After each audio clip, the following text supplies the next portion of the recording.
The market was loud and dirty. Aliens from many planets stood in lines. Some sold weapons, some sold food, and some sold living beings. Behind a metal cage under red lights sat a woman. Not just any woman, she had glowing blue eyes and soft, golden skin. Her name was Laura, but nobody called her that anymore. Now she was just a number. Item 47F, female, half-blood, rented only, no resale. Every night someone rented her. Someone drunk, rich, or cruel.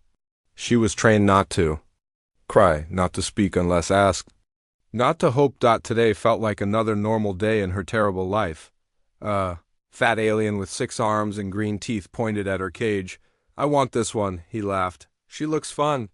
The seller, a thin human in a black uniform, opened the cage. Laura stood up, dead inside. She had done this many times.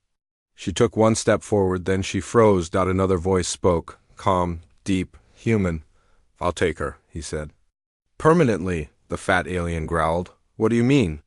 "You can't buy her. She's rental only." The calm man didn't blink. "I'm not here to rent. I'm here to buy." The seller looked nervous. "Sir, this is against policy." "She's not for sale. I'll pay triple," the man said. He threw a small black card onto the table. Silence. Everyone stopped talking. That card was rare. It meant limitless credits. The seller hesitated, then gave a slow nod. Money spoke. Louder than rules. Laura stood frozen as the cage opened completely. She looked up to see the buyer for the first time. He was tall, wearing a long coat. His face was calm, but serious. His eyes were dark and sharp. He didn't smile. "Come," he said. Laura followed. She didn't understand. Was this a trick? A trap? Some rich man with strange games? She waited for him to chain her, to hurt her. But he didn't touch her. Instead, he walked beside her quietly. They arrived at a small ship. Not fancy, not military. Just clean, private. He showed her a room. It had a bed, a soft one. A blanket. Real food on the table. She looked at him in confusion. He only said, "This is your room. Sleep here. No one will enter without your permission." "Why?" she finally asked. "Because you're not an object," he answered. Then he walked away. That night, Laura couldn't sleep. She sat on the bed, watching the door, waiting. She had been through too much to believe this was real. No one buys someone and just gives them a bed, food, privacy. Something was wrong. Days passed. The man, Jarn was his name, cooked food for her, taught her how to use the shower, even gave her a communicator, but he never touched her. He never asked her to dance. Never asked her to smile. Never asked her to do anything. He simply treated her like a person, and that scared her more than any cage. One evening, Laura finally asked, "Why did you buy me?" Jaren looked at her. "You were in a place no one should be. I had the power to change that, so I did." She narrowed her eyes. "You want something." "Everyone wants something," he nodded. "That's true. I want peace. For myself. For you." She didn't believe him. She watched him closely after that. She checked the ship, looked for hidden cameras, secret doors, but found nothing. Just a man who sat in silence, reading books, fixing engines, and cooking stew. One night, Laura walked to his room. The door was open. He was asleep in a chair. The bed was untouched. He had given it to her. She stood over him, a knife in her hand, quiet, careful, his eyes open. "I'm not your enemy." "Laura," he said, without fear. "Then what are you?" She whispered, "I'm the man who bought your freedom." She stared at him. Her hand shook. He didn't move. He just looked into her eyes. "I will never hurt you, ever." Tears rolled down her face. Without her permission, she dropped the knife. Outside the ship, stars shined silently. And for the first time in years, Laura wondered, what if this wasn't a trap? What if this was real? And what if the man who bought her was the only one who truly saw her as something more than just an alien woman? Laura woke up screaming. Her heart pounded. Her hands shook. Sweat covered her. Golden skin. She wasn't in a cage. She wasn't on a stage. She was on a bed. Soft sheets, a pillow under her head. A warm light on the wall. And silence. No shouting. No music. No hands grabbing her. Just silence. Then she remembered. She had been bought. by a strange human man named Jaren, but he hadn't touched her. Not once. She sat up, breathing fast. Was this some kind of test? She checked the door. It was still open. Unlocked, free to walk, she stepped into the hallway. No guards, no chains. She walked into the kitchen. Jaren was there, cooking something. The smell of eggs and herbs filled the room. He turned and gave her a short nod. "Morning," he said. Laura blinked. "You cooked?" "For me? You need food," he said simply. "Your body is still healing." She watched him put the food on a plate. No tricks, no drugs. Just food. He placed it on the table and stepped back. Then he sat across the room, giving her space. Laura stared at the plate. Then at him. "Why are you doing this?" she asked again. "I already told you," he said quietly. "Because someone should." 3 days passed. He gave her clothes, showed her the bathroom, told her how to use the shower. He didn't look at her body. Not once. She tried to guess his plan. Maybe he wanted to gain her trust. Maybe he was waiting for something, or maybe he really was different. One night, Jaren sat in the cockpit, staring into space. Laura walked in slowly. "Is this your ship?" He nodded. "Built it myself." She looked at the controls. Everything was clean, simple. "What do you do?" she asked. "I deliver supplies to outer colonies." "Alone?" He nodded. "Why?" He looked at her. "Because I don't trust most people." Laura laughed, quiet, bitter.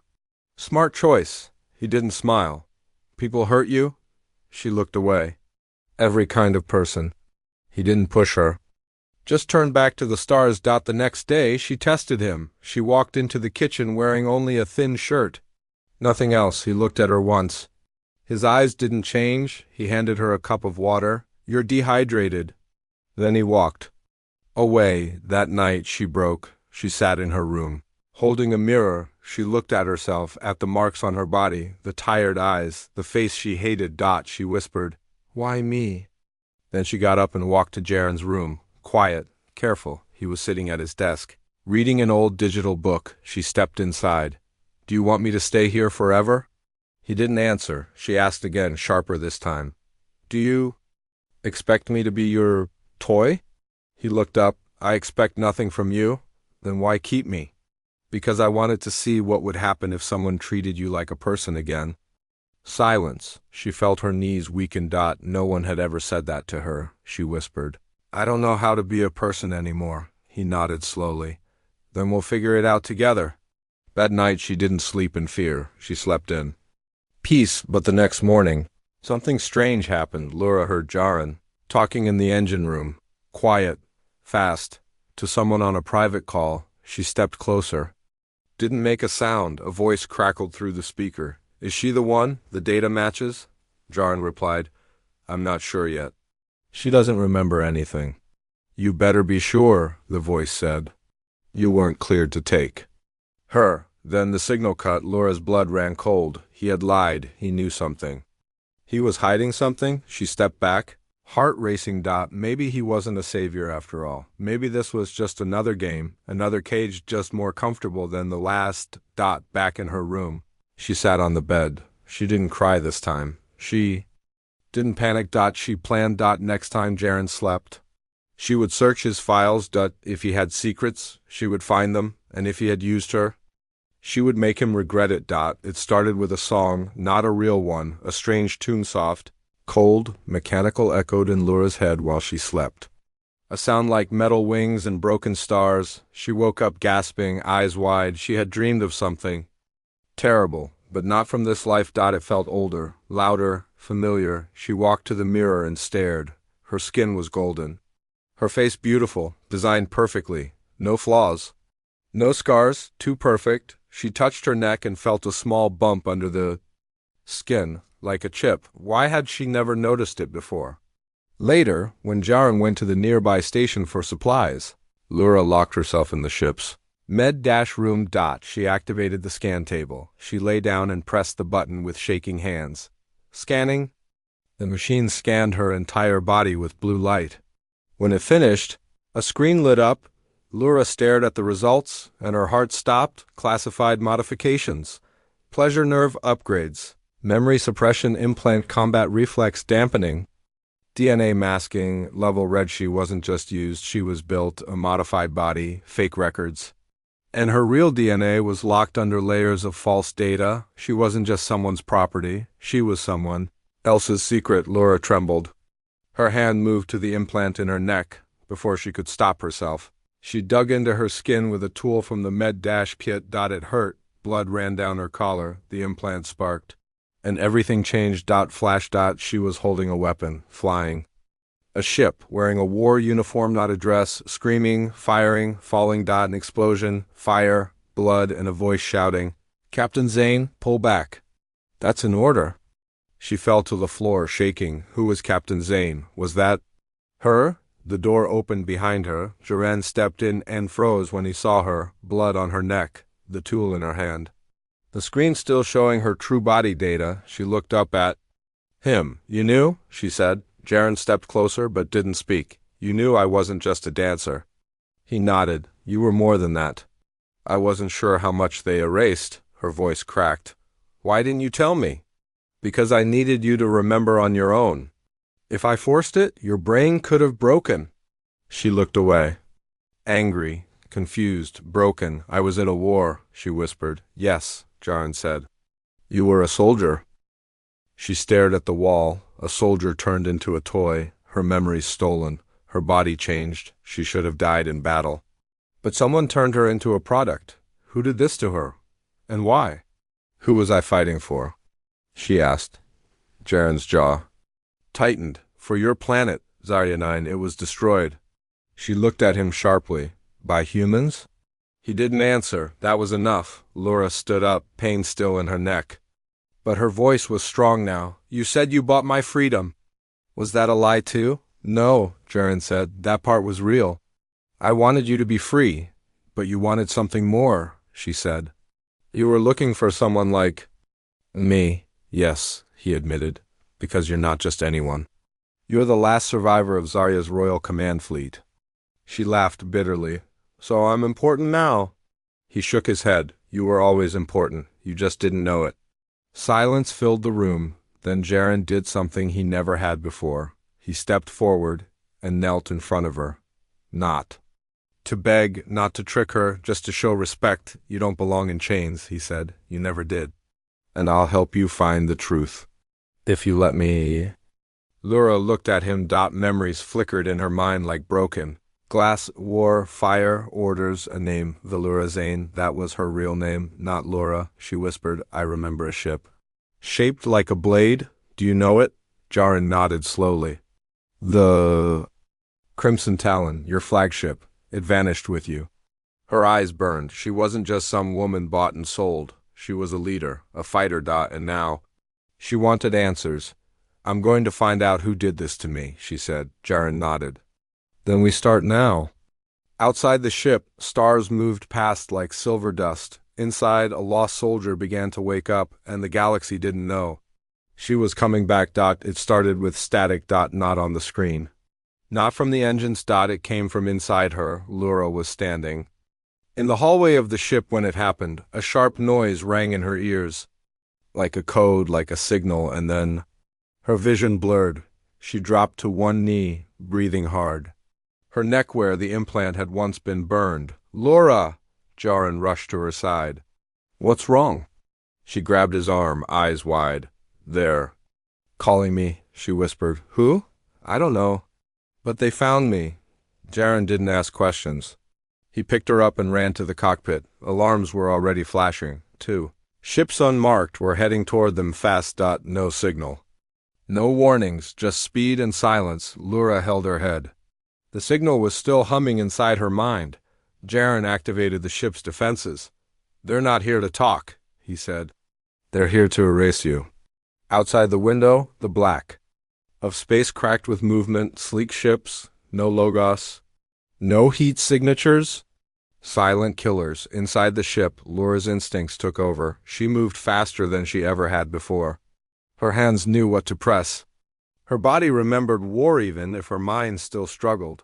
She slid into the co-pilot seat beside Jaren. "I know how to fire back," she said. He looked at her, surprised. "You sure?" She gave a small, dangerous smile. "I remember enough." The first blast came. Fast red fire ripping past the ship's wing. Jaren rolled the ship hard left. Lura hit the trigger. Direct hit. One of the enemy ships exploded into dust, but the second one dodged, spun, and dropped a tracking beacon inside. The ship system screamed. Location compromised. Hostile signal spreading. Jaren swore. They weren't here to kill us. They were here to mark us. Lura felt cold all over. They want others to find me too. Jaren nodded grimly. This was just the beginning. The second ship didn't. Fire again. It simply vanished, jumped into light space. Gone. But the damage was done. Now. Everyone who wanted her gone would know exactly where to find her, later. In the engine room, Laura sat quietly, wrapping a bandage on her shoulder where a piece of shrapnel had grazed her. Jaren stood beside her, silent. They knew who I was. She said, "They used the implant to trace me?" He nodded. "They waited until you activated it. Then pinged your signal." She looked up. "So it was a trap?" He shook his head. "No, it was a test. They wanted to see if the real Valora Zane was still alive.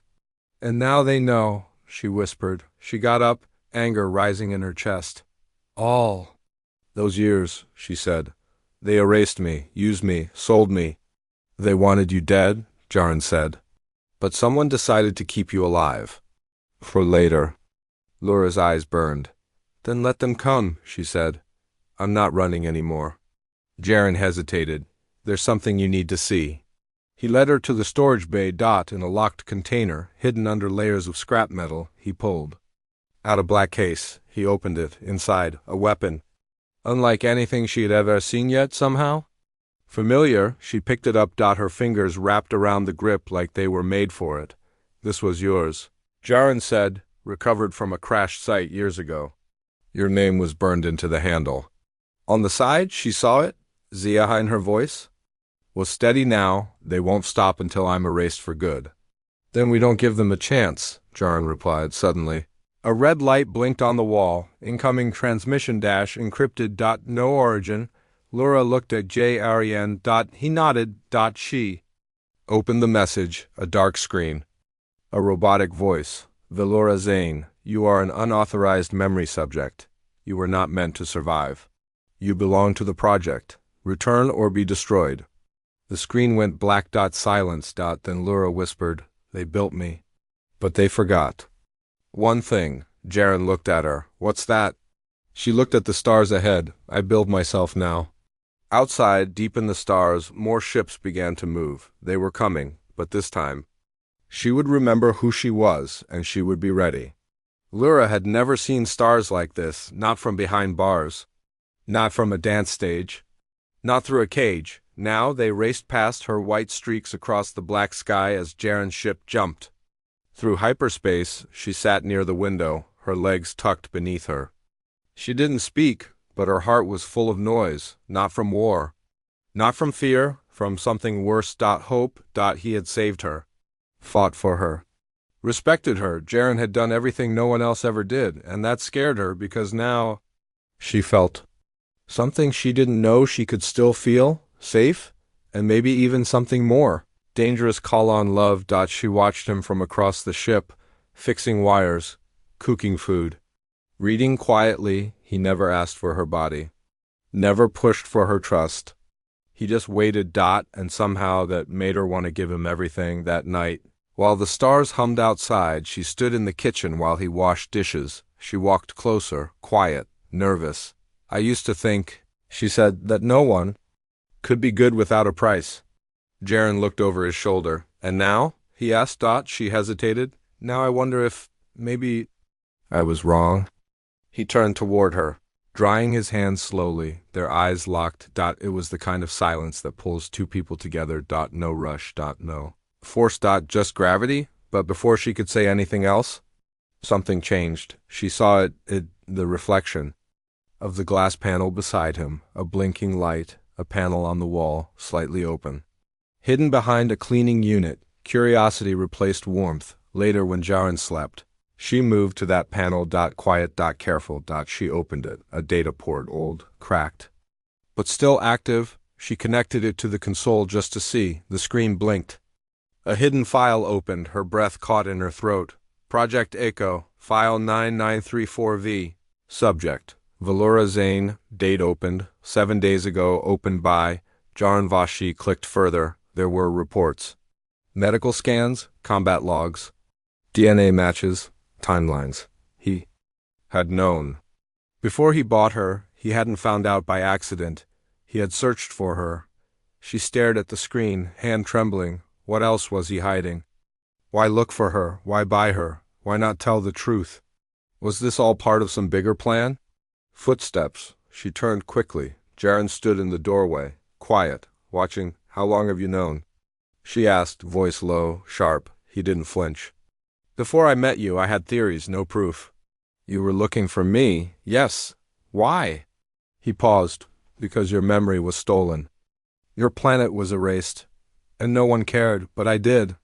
She shook her head. That's not an answer. What do you want from me? He stepped closer. I want justice, he said, for you. For everyone they've turned into ghosts. She didn't back away, but her heart did. You used me. No, I protected you. By lying? By giving you space to become you again. She turned away, eyes burning. I thought I could trust you. He stepped forward gently. I never lied about how I treated you. And what about how you feel? She asked, suddenly. Was that part of the mission too? He hesitated, and that hurt more than any weapon. Laura walked past him. I need time. She said. He didn't stop her. He let her go down in her room. She stared at the wall. She wanted to believe him. She wanted to fall into him, forget everything, start over. But if love was built on secrets, was it real? The next morning, Jaran changed course without saying why. We're going to the old ruins on Zeltor 4, he said. What's there? She asked. A ship that was yours and maybe the truth? She narrowed her eyes. Or maybe more lies. He didn't argue because he didn't know anymore either. Outside, the stars were still beautiful, but now they felt colder because even as her heart leaned toward him, her mind whispered one warning: trust is not love, and love doesn't erase the past. It wasn't a planet anymore, just a graveyard of glass and fire. Floating in cold space, Zeltor 4 had once been beautiful, covered in golden rivers and giant sky trees. Now it was silent, black, ashes frozen in orbit. Laura stood at the edge of a cliff, wind tugging at her coat, eyes locked on the broken world below. This is where I died, she whispered. Jaran didn't correct her. He stood behind her, quiet. Watching, they had landed in the ruins of an ancient command base long buried beneath. Rock and time, Laura walked through dark halls lit only by flickering emergency lights that somehow still worked. Symbols on the walls looked familiar. A language she hadn't read in years. But her eyes still remembered. Her fingers brushed the carvings, like they were family. Then she found the door, steel, sealed, marked with a triangle, and a single name, Xeno1. Her breath caught. She stepped forward. The door scanned her eyes. It opened with a soft chime. Inside, a chamber, silent, clean, untouched. In the center, a long metal coffin, not for a body, but for a memory core, a machine that held someone's truth, and on top of it, a symbol she had seen in her dreams, a crown made of 3 stars. She placed her hand on the core. It lit up. Her name filled the air in golden letters. Valora Zane, highborn of Zarya 9, commander of the Talon fleet, last of the royal line. Her knees weakened. She sat on the edge of the platform, shaking. She wasn't just a soldier. She wasn't just a body. She was a symbol, a leader, a legacy. The hologram activated. A face appeared, older, wise, wearing robes of war and peace. Valora, the voice said, if you are hearing this, then we failed to protect you.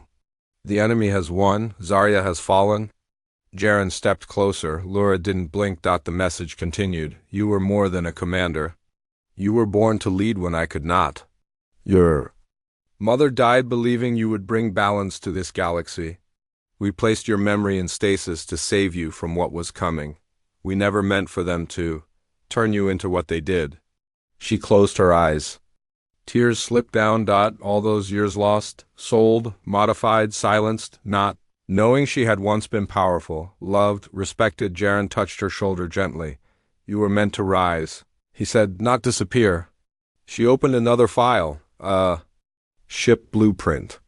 The Crimson Talon, her old flagship, hidden, still intact. Cloaked inside one of Zarya's shattered moons, a rescue beacon blinked faintly from its core. Jaren looked stunned. You could fly that thing? She stood up. No, she said. I was born to command it. Suddenly alarms blared from the base entrance. A voice echoed through the old station, metallic and sharp. Velura Zane, this is the order of silence. You are a galactic threat? Surrender? Lura's eyes hardened. She looked at Jaren. They followed us. He nodded. They always do. She turned toward the door, the memory core still glowing behind her. Her voice was calm, royal. They called me property. They called me a mistake. But they forgot one thing. Jaren raised his weapon. What? She smiled like a queen returning from war. You can't erase a bloodline. Outside the base, black ships were landing. Inside, a queen was done hiding. If you had the power to destroy the people who destroyed you, would you do it? That was the question echoing inside Velura Zane's mind as she stood in the center of her resurrected warship, the Crimson Talon. The ship was massive, alive again after years of slumber. Its engines hummed. Its weapons were charged. It had waited for its captain. And now it obeyed only her voice. Through the main window, she could see Earth in the distance. So peaceful. So blind. The same world that once funded the project that erased her identity. Her people, her name. It was all within her reach now. One order, one command, and Earth would be ash. She had the fleet codes, the power, the rage, but her hands wouldn't move, because someone was standing behind her, watching, not stopping her. Just waiting. Jaren. Double quoth, you found your truth, he said softly. Now what? Velura didn't turn to face him. Her eyes were still on Earth. They deserve it, she whispered. Yes, Jaren said. But do you? She closed her eyes. She could still hear the voices of her people, the final screams as her home burned. She could still feel the cage they'd locked her in. Still taste the shame. Her fingers hovered above the launch panel. Why? Did you come with me? She asked him. Because I believed you deserved to choose. She turned to him now, her voice sharp. Everyone else chose for me, my body, my memories, my future. And now, he said, you can choose for them? She laughed, but it wasn't joyful. You think love makes the pain go away? No, he replied. But it gives the pain a reason to stop growing. Velura stepped away from the panel. She walked across the bridge, boots echoing on the floor. Do you love me? She asked. Jaren didn't hesitate. Yes. She studied him. You searched for me like I was a mission. You became more, and if I kill Earth now? He looked her in the eye. I'd still love you, even if you broke everything. Tears filled her eyes, not from sadness, but from exhaustion. She was so tired of war, tired of being a weapon, tired of choosing. Between control and survival, she wanted something else, something small, something human. She looked back at Earth, then at the ship, then at Jaren. She walked to the command console. Paused. And whispered one word. Power down. The lights on the Crimson Talon dimmed. Weapons cooled. The ship went quiet again, and the galaxy took a breath. Jaren stepped forward. You chose peace. She nodded. Double quotes. No one will ever know what I didn't do, she said. I will. He whispered. They left the ship behind, floating among the stars like a legend no one remembered.